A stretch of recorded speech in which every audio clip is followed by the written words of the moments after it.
Well, here we are again. Another Morrowind run that's gonna have to end with some exception, right? Some kind of asterisk? Not quite. No XP means no XP.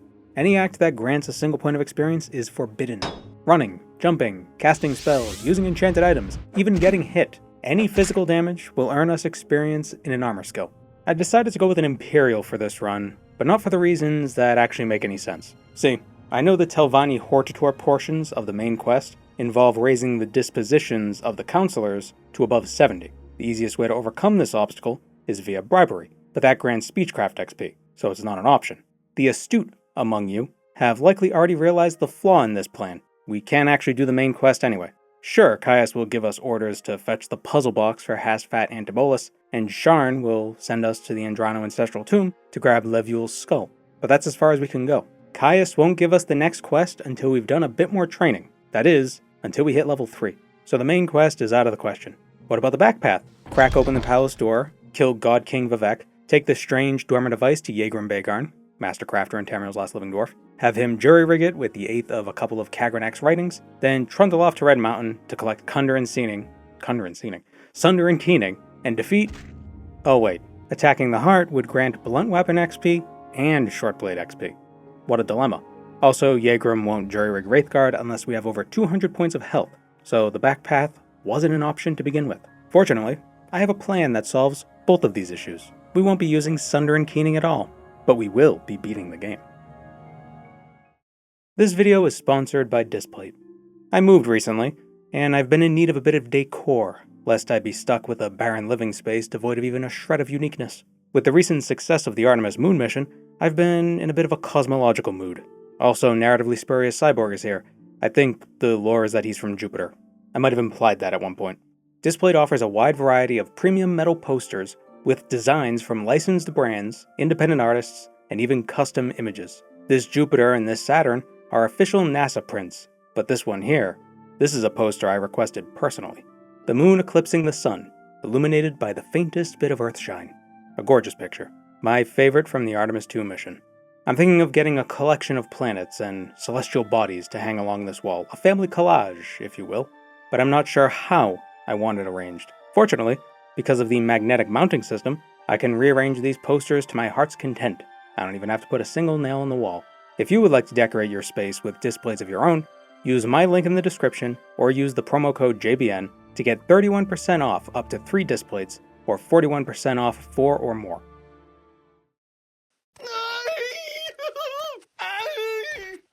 What a waste. Tar Heel Scrolls of Akarian Flight will go unused this run. But his hat? Oh no. That isn't never not unimportant. This has come up in my other restricted leveling runs, so let me clarify this now as we collect loot around Balmora. Buying and selling items grants mercantile experience if and only if you change the merchant's initial offer in your favor. For instance, a merchant offers an item for 1,000 gold and you barter the value down to 950 gold. If the merchant accepts, you gain experience based on how much gold you save. But if you leave the gold value as it is, or you change it in an unfavorable direction for yourself, such as selling the item for less than the merchant offers, you won't gain experience. Mercantile governs your skill at haggling and getting a good deal. Simply going with what the merchant says, or worse, giving the merchant more than they're asking, doesn't teach you anything about wheeling and dealing. Although honestly, I'm not sure why I'm explaining this so thoroughly. I've explained mercantile weirdness in other videos before and people still bring it up, so, well. Engagement, hooray. A mark ring? Whoa, you can just find a mark ring in the Balmora crates? That's awesome. I've never seen that before. Huh. In the one run, I can't use it. All this money we're collecting will serve a singular purpose. Scrolls. There's no way to deal damage to enemies without gaining experience, except with scrolls. Well, I guess you could get a companion, but that's not as fun. Once we make a few sales, we head to Outrun and take a look at Tanar Lurvy's stock. Most enchanters have a guaranteed collection of scrolls they sell, along with a handful of random scrolls that are determined the moment you first load into their cell. Once those scrolls are determined, that'll be what they carry for the rest of the game. You can actually manipulate their stocks by saving outside their cell, going into their cell, checking their stock, and reloading if it's not what you want. In the case of Tanar Lurvy, we're interested in her Mark Scrolls, League Step Scrolls, which are just recall scrolls with a special name for some reason, Unduci's Unhinging, and Intervention. Mostly the Mark and Recall scrolls though. The other ones are available at most other enchanters. Do we do the main quest since Kais won't give us quests until we're at a higher level? Oh yeah, I didn't even think of that. You're right. Damn it.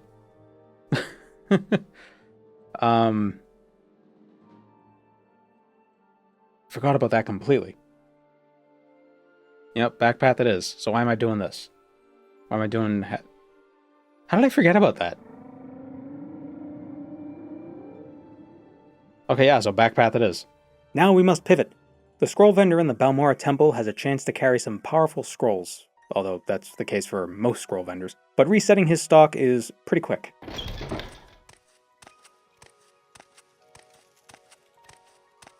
Is there something I can do for you?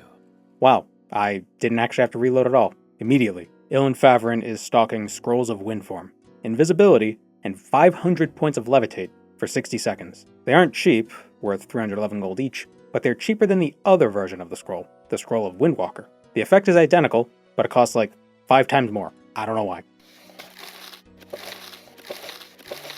Buying several of these does leave us a bit strapped for cash, so we'll need to find a solution for that.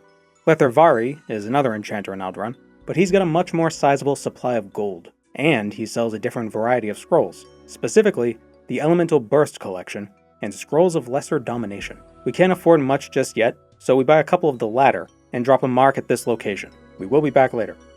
Oh wait, do we... Oh no, we don't have to kill Vivek, because we technically don't have to do the back path. Are humans just contrarian, or is it just me? No. Being that we're just a short flight away from Red Mountain, maybe we ought to grab Sunder and Keening before collecting our other assets.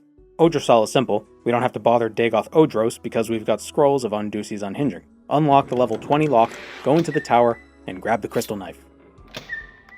Easy. Veminol will be a touch trickier. First of all, we got a Greater Bonewalker, which takes reduced frost damage, the primary damage type we're carrying at the moment. A slow burn wouldn't be a problem in a typical scenario because we could just backpedal, avoiding its strength damaging spell entirely. But we're walking slower than it charges at us. As long as we can get to the next cell before it over-encumbers us, we should be fine. And then there's the second problem. Squid faces that kill us with a single poison ball. The solution? Windform and kill Dagoth Vemin before any of the enemies catch up.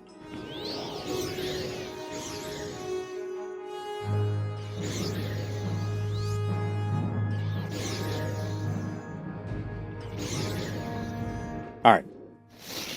We got the tools. It's time to move on to phase 2 of our plan. A plan which I had laid out this entire time and didn't need to improvise at all midstream. That makes it sound like I was pissing during my live stream. I can't be sure how many scrolls we'll require, but I know more gold never hurts. And to speed up with this wealth acquisition, we pay a visit to our old friend Creeper. For those unaware, Creeper is a creature merchant who was added into Morrowind as a joke, but never removed. The development of Morrowind involved a lot of fellas just adding shit as they went along. I imagine Bethesda didn't have much code review. I imagine they have a lot of code review now, considering how flawless their games run immediately out of the box. You know, to be fair, Starfield didn't have that many bugs. Am I being sarcastic? Who knows? Anyway, the creature merchants. There's 2 of them. Creeper and the Mudcrab merchant. They buy everything for their total value. If an item is worth 2,000 gold, they'll buy it for 2,000 gold. Because of this, you can perform a little maneuver I like to call the Creeper Shuffle, and get every septum of value out of every item you sell. Got a sword worth 50k? Well, first you sell the merchant several items of lesser value, then you sell them the expensive item while buying the cheap ones back. Then you resell the cheap ones, ultimately getting the full value of your goods. I don't like doing this. Not anymore, at least. It's tedious. Instead, I opt to sell everything for at most 5,000 gold. Feels like a good compromise. I get money, but I don't get a ridiculous amount. Saves time. So we grab the Orcish armor from the Goric Manor, sell it to Creeper, who is totally normal and unchanged, and head back to the enchanters to buy more magic paper. More Scrolls of Windform, of course, and Scrolls of the Black Storm. Shock damage on target. But I still don't think this will be enough. We need more money. The easiest source of income, especially for someone like myself, is scaring you into thinking something's true and then selling you the solution, typically some kind of vitamin supplement. The second best way is selling information. Outside of Balmora is the Vassar Didinat Cave, a lost ebony mine whose location is worth quite a bit to many of House Hlalu's counselors. Valanda Omani will give us 2,000 gold for this info, but Drambero will give us a free Daedric weapon. We just gotta find him in the spooky basement of the Haunted Manor in the plaza of the St. Holmes Canton in the city of Avec. Could I add more prepositional phrases to that sentence? We'll take the axe. Rather than selling it to Creeper, we return to Lethervari, buy all of his scrolls, take all of his gold, and give him the axe. Then, we can sell a bunch of the scrolls back. I guess that's technically kind of a Creeper shuffle, but he's not Creeper, so it doesn't count. To continue our XP-less campaign, we need a method of invoking an NPC's aggression. Normally, you could just taunt them over and over again until they want to throw hands, but successfully taunting an NPC grants Speechcraft XP. A less legal option is straight up attacking them, but I don't want to draw the attention of the guards, nor accidentally kill the NPC. What about Frenzy? Every NPC has a fight value somewhere between 0 and 100. Most non-aggressive NPCs have it at around 30. NPCs with high fight values by default will attack based on criteria such as distance and disposition. But no matter how low their disposition is, unless you've done something to make them hate you, an NPC will not attack you if their fight value is below 70. Frenzy simply adds to their fight value. So if we find ourselves a strong enough Frenzy scroll, we can goad any NPC we want into combat without accruing a bounty. Audenian Valius in the Telvanni Canton of Vivec sells scrolls of Monden's Instigator. Frenzy humanoid, 10 to 30 points for 60 seconds on target. I don't suspect this will be enough, but it's worth a shot. Damn it. Maybe there's another vendor with a stronger version of the spell. What the hell's the council hall? Why can't... How does this game look different when I'm not running? It's very strange. Yes. Like this object's been in my field of view for too long, so I don't understand anymore. Frenzy oh, it's creature, not humanoid. Damn it! All right, so there's only one frenzy spell in the game that affects humanoids. See, because I could attack her, but then then the guards will be on my ass. I could command her out of the city limits, then attack her. But I need to attack her with something very weak. The Scroll of Black Scorn. Damage personality 5 to 15 points. That should draw her ire without causing any real harm. Might still get a bounty, but I think it's the only option we have. For those who have been watching my videos for a while now, you probably know what the plan is. For those who don't, just trust the process. Amelia in Caldera is the only guild guide that isn't level 10. She's level 6, and that means our Scrolls of Lesser Domination will work on her. Were she just one level higher, this run wouldn't be possible. Well, it might be possible, but it would be much more inconvenient. We command her, then purchase her travel services to teleport from Caldera to Aldrun. Because she's currently a follower, she travels with us. In Morrowind, NPCs are only able to travel between cells, via either doors or taxis, if they're currently a follower. They can't pass through on their own accord. That's why NPCs don't chase you through cells. Amelia follows us out of the Mage's Guild Hall, through the Ash Storm, and into the Rat and Pot Inn. She'll wait here for now while we clear out Dagothur's citadel, Dagothur, within the vent of Dagothur. It would be a lot easier just to zoom through these halls, but we gotta make it safe for Amelia.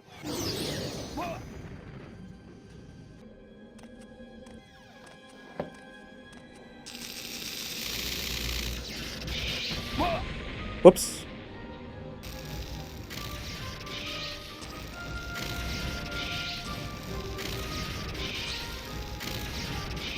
Dagoth welcomes you, Nerevar, my old friend. Wow, his welcome message is way more intimidating when he says it at a full sprint. Why have you come unprepared? To get Dagothur's second form out of the way, we levitate down to the heart, get him to spawn on the bridge, and then lure him closer and closer to the edge until... Excellent. Now it's safe to bring Amelia here, but we need more scrolls, which means we need more money. There's a sizable amount of wealth sitting on a plantation not too far outside Pelagiad. On a shelf behind one Orvis Dren is a pair of Daedric Greaves and an ebony cuirass, and on his person is orcish armor and an ebony spear.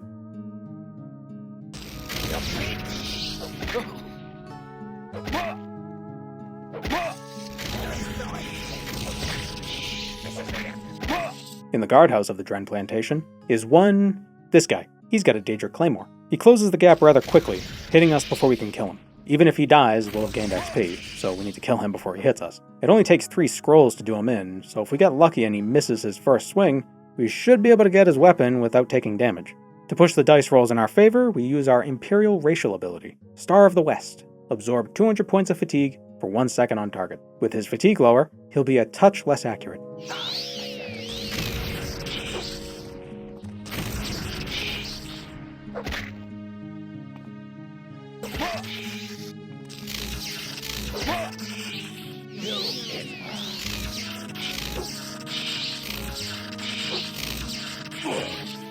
Excellent.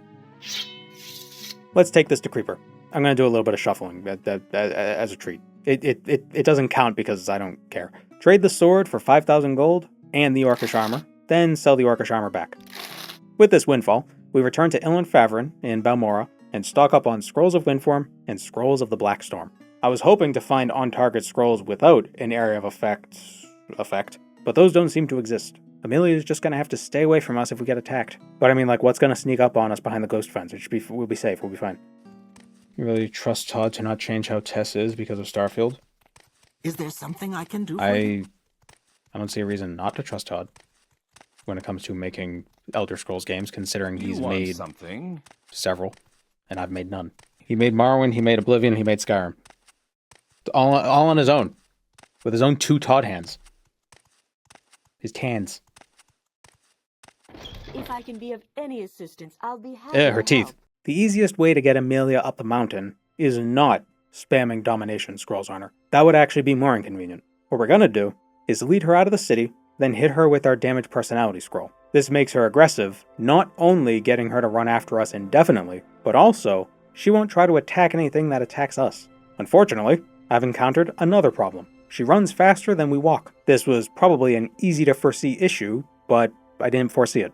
I have a solution, and it's not more Scrolls of Windform. Levitating isn't convenient when you're trying to get an angry wizard to follow you. They just run away. Also, we'd be invisible. So we leave Amelia here, right outside Outrun, and take a quick trip back to Caldera. Pemini, I need your clothes, your boots, and your motorcycle. Actually, just the boots. The boots of blinding speed should give us just enough speed to keep away from an aggressive Amelia, even while walking. To prevent the blind effect, we buy 5 resist magicka potions from Nalcaria in Balmora. The effects stack, giving us a total of 100% magicka resistance, making the blind effect on the boots irrelevant. You've lost this round. This is probably the perfect speed, actually. Fast enough to get away, but not so fast that we lose track of her. Getting Amelia to Dagoth Ur, the dungeon, will be a little tricky. This is pointless. Excuse me? Give in. Alright, you both come with me. Come on.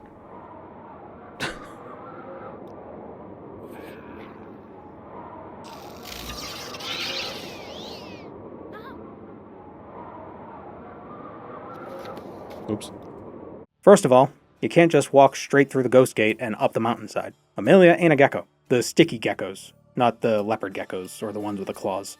Secondly, we've got a bunch of 6th house enemies roaming about, but more troubling than that are the cliff racers. Due to the noisy ash storms, it's hard to hear them approaching, and when they peck us in the back of the head, we're forced to reload a save. If we didn't, we get armor XP. We gotta keep our head on a swivel, knocking any and all cliff racers out of the sky before they see us coming, while also being careful not to hit Amelia in the process. The long walk around Red Mountain has one boss, the bridge. NPCs just don't understand bridges. Whether she's aggressive and wants to kill me, or commanded and willing to die for us, she just will not cross the bridge like a normal person.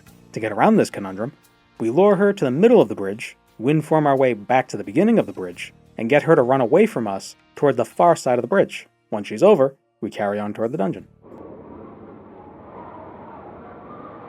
Amelia, it's time to drop into the vent. Remember to bend your knees and tuck and roll.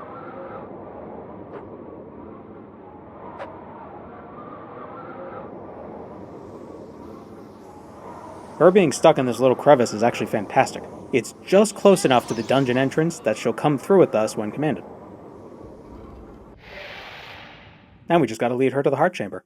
If you weren't aware, the Heart of Lorcan is a level 1 creature, and that means our domination scrolls will work on it. And remember how I said companions will travel with us when we use taxi services?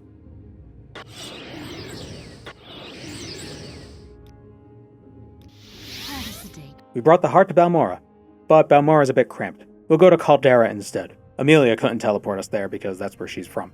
Because by going to Caldera, if we're fast enough, we can actually... bring the heart outside.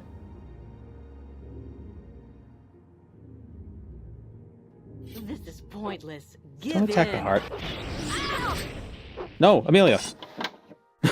The guard is trying to attack Amelia. Now we need 2 merchants, both of which are under level 6. Meldor, the Bosmer armorer in Balmora, and Revere, the Khajiit trader who sells devil weapons. We sell Keening to Meldor, Sunder to Revere, and command both of them out of their shops, into the Mages Guild, over to Caldera, and outside to the Heart. Why the guard is attacking the Heart is anyone's guess. To be fair, not an unreasonable reaction to seeing the beating heart of a dead god popping up on your patrol.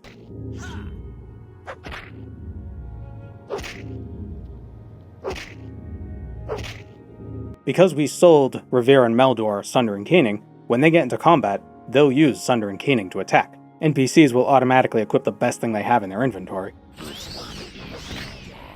Ow. And Sunder and Caning, pretty good weapons. What about the mortal wound damage? I think that's just a script because it doesn't affect NPCs. It just affects the player. Now the smart thing to do here would have been to command Revere and Meldor and then attack the Heart. This would cause them to attack the Heart, but for some reason, I opted to attack the NPCs and command the Heart, thereby putting the final results up to chance. Alright, so now what we have to do is command the Heart, and then attack these two. Aw, damn it, the mages attack. No, what? What? Huh? Why?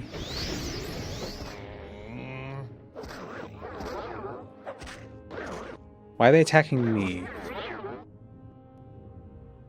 Okay, so that's why we have to do it outside. I'm gonna command the Heart. Try this. How do you do? This one is What are you doing? What are you doing? Fool! Stop! There we go. You wish. Oh, I was one hit away. So I cast command on the Heart. Then I attack Cat. This is going to be fun. Surrender now, and I might let you live. Can't escape me. Why? Okay, so everybody's attacking the Surrender cat. now, and I. This one is no more. What are you doing? Okay, excellent. What are you doing? Fool! I've trifled with you long. Stop! This is the end. The business. Damn it. I'm Alright, this time I'll get it. This one is no Because what I'm gonna do... What are you doing? What are you doing? Fool! Stop! This is the end. There we go. The business. Finally. As you can see, we earned no experience in Morrowind's 27 skills. Time to go back to Red Mountain and witness our handiwork.